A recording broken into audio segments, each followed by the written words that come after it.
This walkthrough shows you how to factory reset an ASUS ROG Strix laptop, restore factory settings to fix software problems, or prepare your PC for a new user.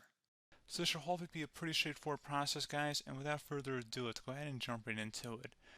It's supposed to not delete your personal files.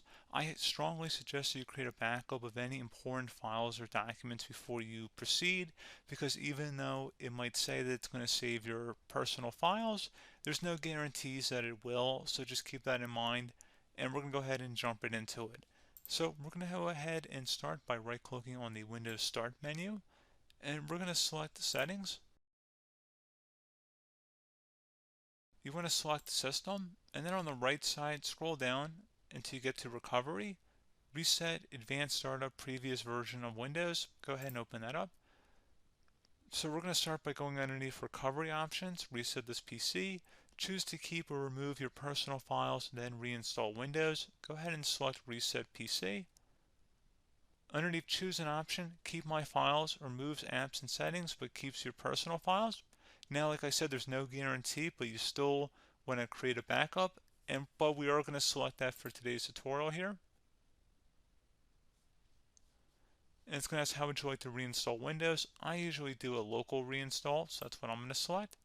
And current settings is going to reinstall Windows from this device, and then we're going to select Next again. This shouldn't take too long here, guys.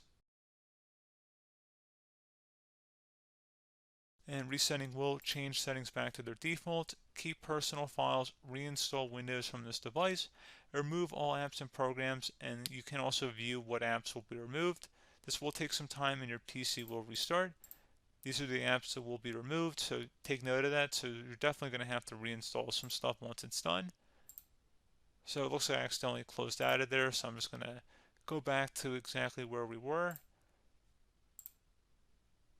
And we're just going to go ahead and proceed with the reset here and select reset.